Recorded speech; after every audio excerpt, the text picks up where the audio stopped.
उदाहरण दिले आहे त्या ह्या उदाहरणामध्ये हे दिलेलं आहे 45608 हे अंक आहे ना, या अंकांना एकदाच वापरायचं आहे आणि मोठ्यात मोठी 5 अंकी आणि लहानात लहान 5 अंकी संख्या तयार करायची.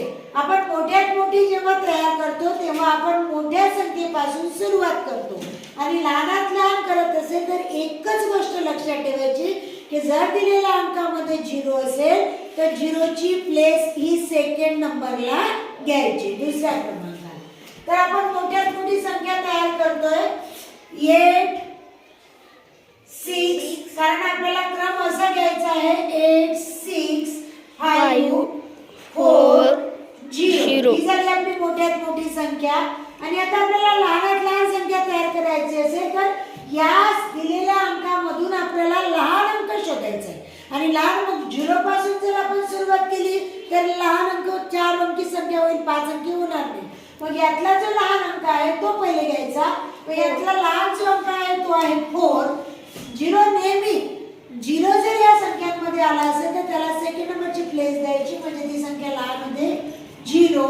त्याच्यानंतर आपल्याला घ्यायचं आहे 5, नंतर आपल्याला घ्यायचं आहे 6, नंतर घ्यायचं आहे 8. आपल्या प्रश्नामध्ये दिलेलं होतं की मोठ्यात मोठी व लहानात लहानची संख्या आहे या संख्यांच्या बेरजेची करायची निमपट. निमपट म्हणजे अर्ध. 0 प्लस 8 8, 4 प्लस 6 होते 10. वन कारण दिला 6 प्लस 5 11. वन कारण दिला 6 प्लस 1 0. 8 आणि 4 प्लस होईल 12. 1,27,108 ही संख्या आपल्या याच्यात आहे. आपल्याला मिसगाईड करायला ही संख्या आलेली आहे परंतु आपण ही पूर्ण संख्या मिळवली. याची निमपट केली का? निमपट म्हणजे अर्धी केलेली नाही. मग आता निमपट करताना 1,27,108 याला करायचं डिवायडेड बाय 2. हे डिवायडेड बाय 2 करताना आपल्याला इथे या दोघांना एकत्र करायचं आहे. 2 6 12. त्याच्यानंतर 7 उरले. 7 ने 2 3 6. 2 3 6. 1 उरला. 2 5 10.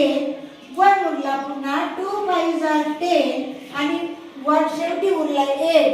2 4 8. अशा प्रकारे आपल्याला ही उत्तर मिळते.